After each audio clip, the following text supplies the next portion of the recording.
Today, we are diving into a fascinating approach to teaching and inspiring kids, using the very things they already love as a gateway to growth. Our guest, Russell Van Brocklen, is here to show music, scripture, sports stats, and even comic book lore can be transformed into the powerful tools for learning and life skill. This conversation isn't just about children, it's about unlocking creativity, connection, and meaning for all of us. Thank you so much, Russell. It's such an honor to have you. Thanks for having me on. Yeah.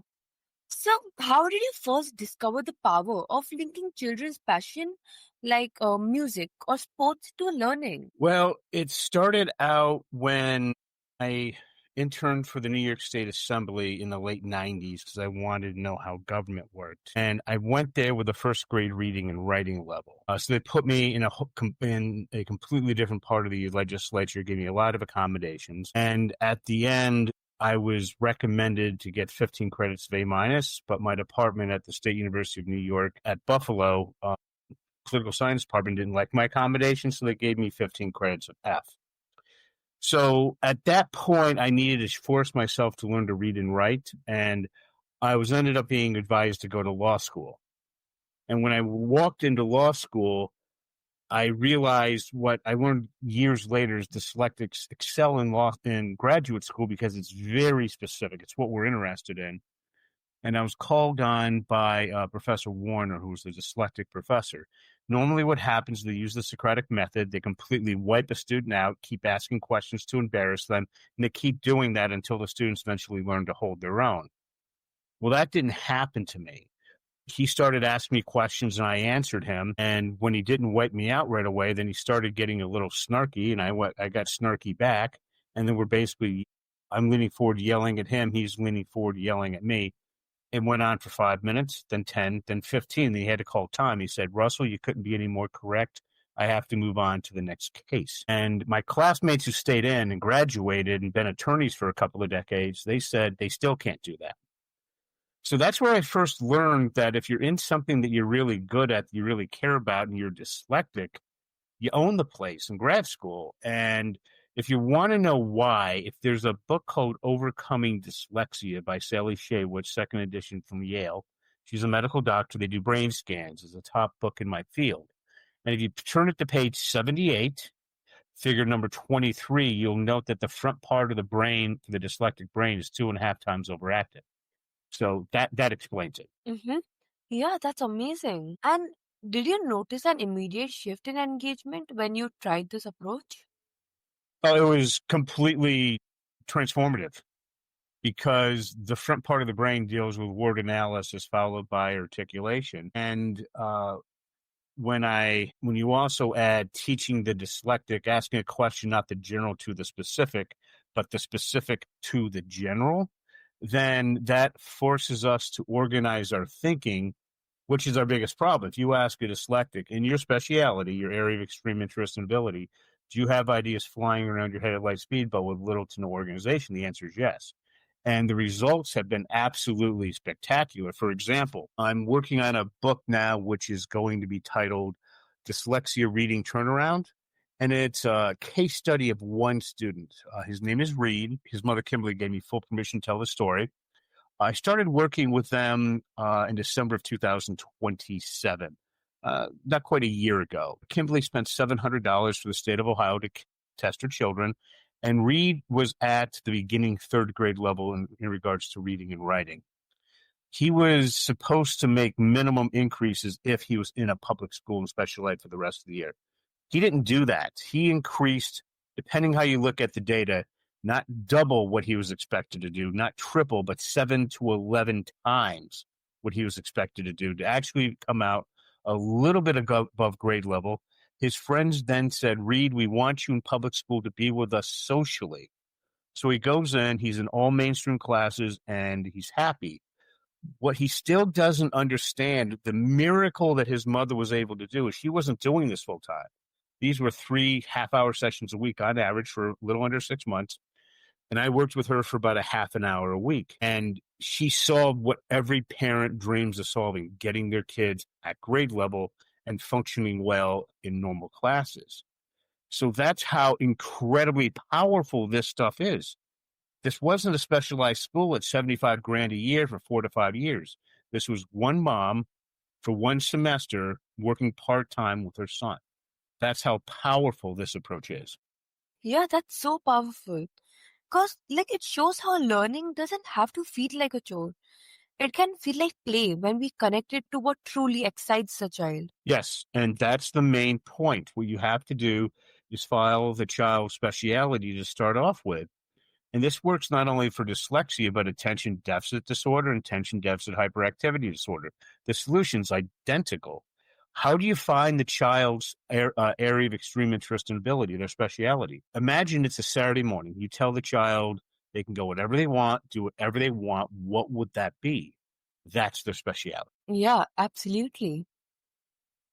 And what's the most surprising love you have seen a child turn into a learning tool? What some of the weirdest things that I see a child absolutely love doing? Playing soccer in the United States or football internationally, where their favorite thing was to learn how to dribble a ball. So they would kick the ball up and just bounce it off one knee to the next, one knee to the next. It was their favorite activity, and the kid would literally practice this for hours and was desperate to learn anything they could, but they couldn't find a good book on that. They couldn't find a good audio book on that. So my way around that is I used Chat GPT Pro model, because I was doing this just a couple of months ago. And I said, in order to find out for the audio version, we just went online and there's an app called Speechify created by a dyslexic. It's about $160 a year. And then the child can pick the voice they want. Not as good as the human, but pretty close. And then I would create the articles that were just a couple of years ahead of where they're supposed to be, because we're trying to get that stretch. And they responded fantastically. So that was one of the more unusual specialities I ran into. Yeah. And how did you build a teaching moment out of something so unexpected? Well, I would start off with some really simple sentences because the kid was writing like a lot of dyslexics. As one special ed teacher said when I taught New York City public school teachers at the Everyone Reading Conference, my children, my dyslexic kids, are writing what appear to be randomly placed misspelled words. I don't even know where to start. So I showed her a process how she could quickly, in just a matter of minutes, she could start using that process. And it took the kids writing from basically kindergarten level, like that of a 5-year-old, up to the end of second, beginning third grade level. So think old 7-year-olds beginning 8-year-olds, multiple grade level increases. And it took me about 10 minutes to describe the part. Yeah. It reminds us that no passion is too small or too quirky. It can all be fuel for growth if we learn how to translate it. Yes. When you're looking, here's what you need to understand about why the dyslexic kids having such a hard time in school. It starts off, again, I'm going to go to Overcoming Dyslexia, second edition, Sally Shaywitz from Yale, page 78, figure 23. What you're going to notice is the back part of the dyslexic brain has next to no neural activity, but the back part of a normal brain is vastly active. It's incredibly active. But the dyslexic has 2.5 times the neural activity in the front part of the brain. So the schools are not trying to make a dyslexic not work or they have so much trouble on sports teams trying to learn things. They're doing what is effective for 80+% of the population. The 20% of the population that's dyslexic, ADD, or ADHD doesn't learn well with that, but the other 80% does.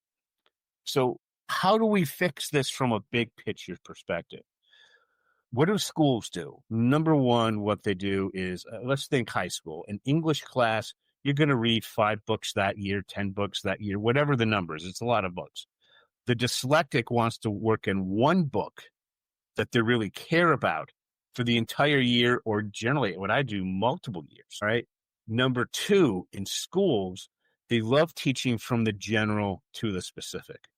But for a dyslexic, that's like grabbing fog. We just can't do it. Why? Because if you ask a dyslexic in your speciality, in your area of extreme interest and ability, do you have ideas flying around your head at light speed?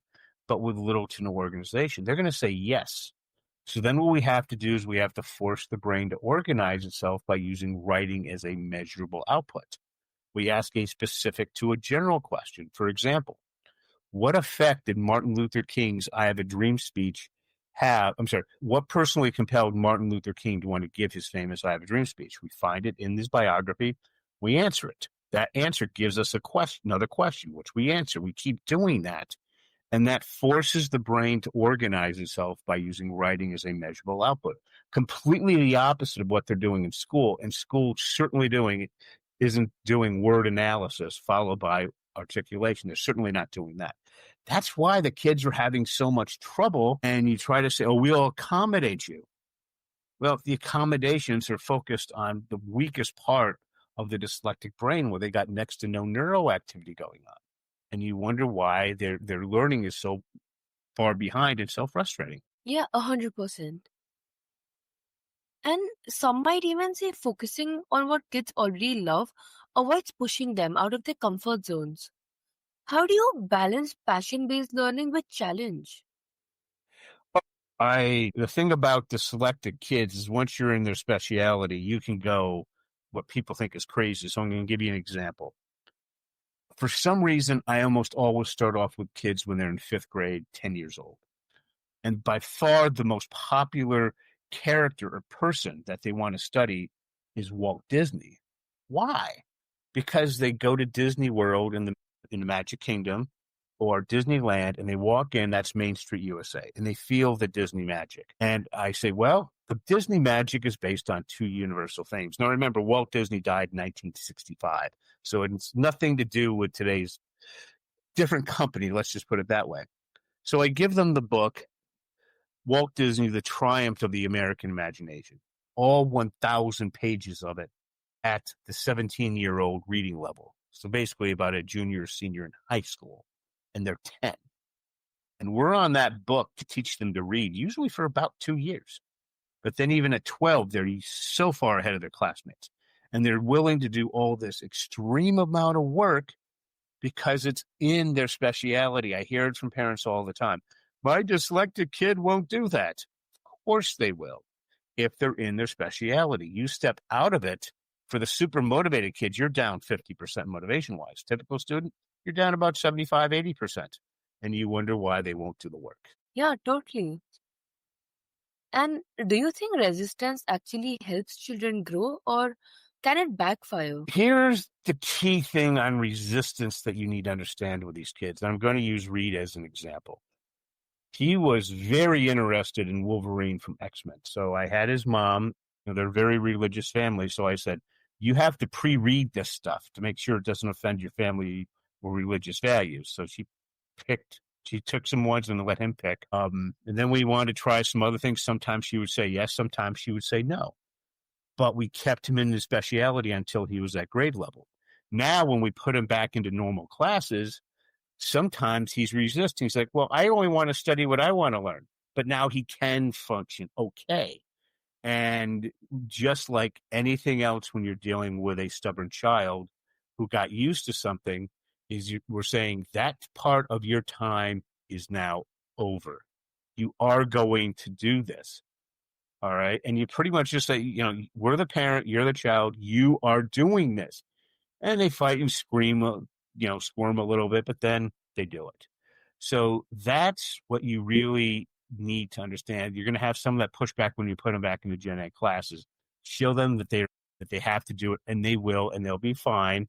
He had some issues with math class where he didn't like to write. We found out he just writes slower than everybody else. We talked to the teacher. We made a few small modifications, and he's doing just fine. So you have to understand when they're in that, what I call the intervention period, you really do have to focus on what their real needs are. Once they're out, you got to treat them like any other kid because now they can function. Yeah, and that's an important distinction.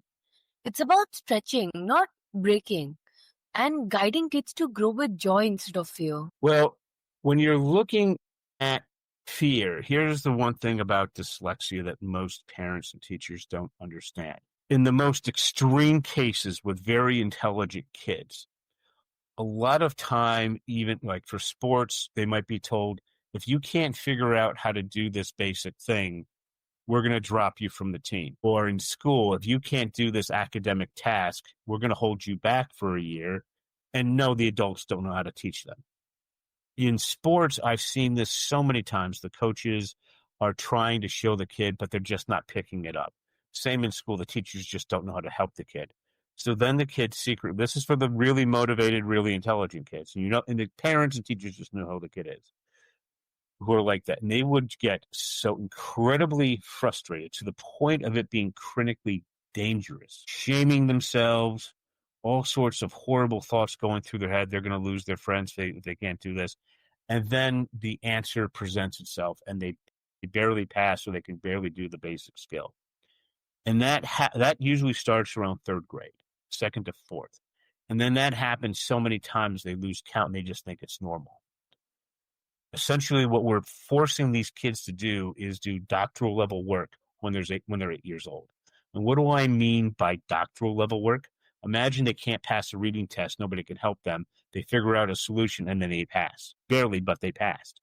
Well, that's a meaningful contribution to something that matters, which is typically at the advanced graduate level. And the kid's 8, and they're forced to do this all the time. So that's where fear, in an extreme case, can help accelerate their learning. But I see no reason to put that on to a young child. Yet it's happening across the United States and across the world all the time, every day. And parents and teachers don't even know about it. Yeah, absolutely. And how does this approach connect with deeper values like spirituality, discipline, or resilience? When you're looking at spiritual values, I'm just going to look at the major religions in the world, be it Judaism, Christianity, Muslims, Hindu. When you're looking in China, I wouldn't call this religious, but the ideas of Confucius. In Japan, they have some similar ideas. Essentially, what I think they all generally have in common is to treat everybody with respect and try to be nice to each other. Okay, just kind of knock it down to those two general universal themes. Problem is when you're dealing with this, with dyslexia, it is so foreign, because remember, our brains are completely the opposite of a normal person's brain, completely different. And it's kind of like, imagine you're looking at somebody in a wheelchair and they're having trouble, let's say, in the men's room or the ladies' room. Well, you can have some idea of what you could do to help. Okay, and you can ask them if they need a hand, and they can give you some general ideas that if they want it or not. But you generally have an idea. With a dyslexic, people have no idea. They don't know how to be helpful. They don't know how to be kind. They just don't know how to act.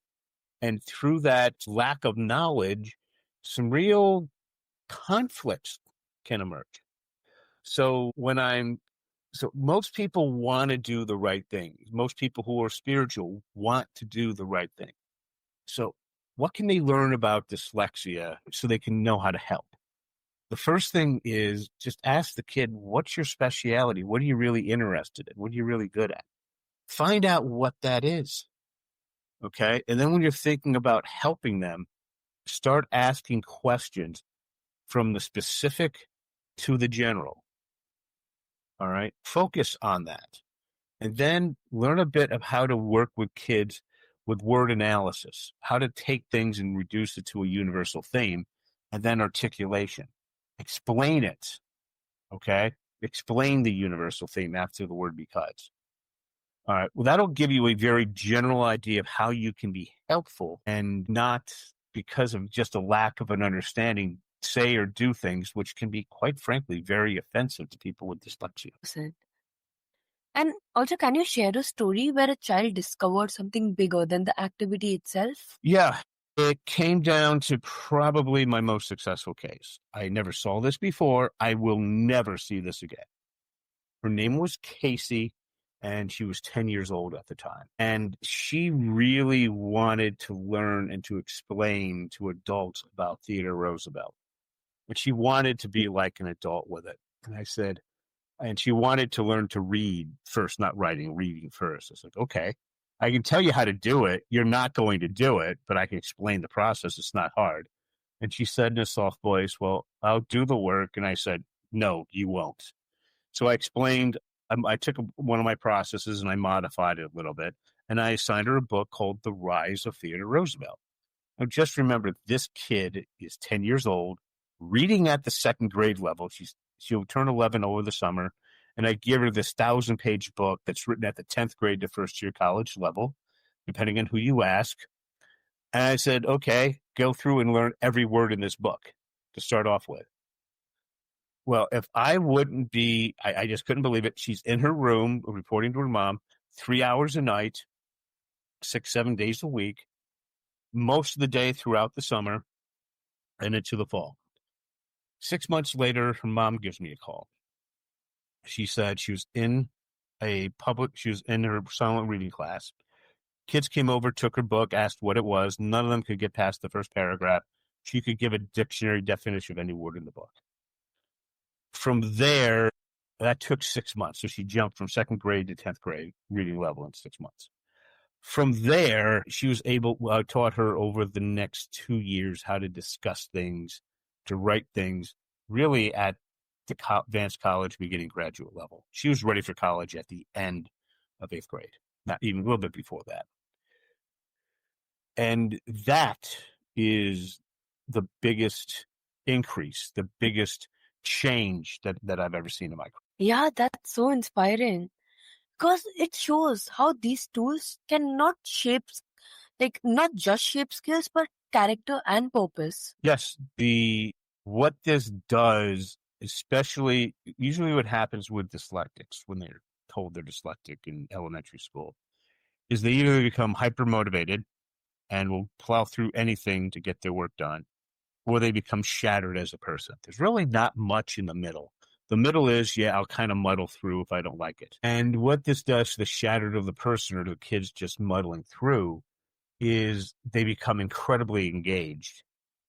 And we do that again until they get to grade level or above. And then when we send them back into their gen ed class, instead of muddling through things that they don't like, they'll put in a decent amount of effort and they will get a decent grade. It's completely transformative. Yes, definitely.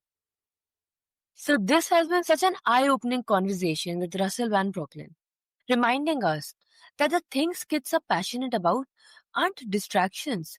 They're doorways to deeper learning and growth. And to everyone listening, look around. What lights up the eyes of the children in your life? Start there. You might just unlock their greatest potential. So keep exploring, keep connecting, and keep turning love into learning.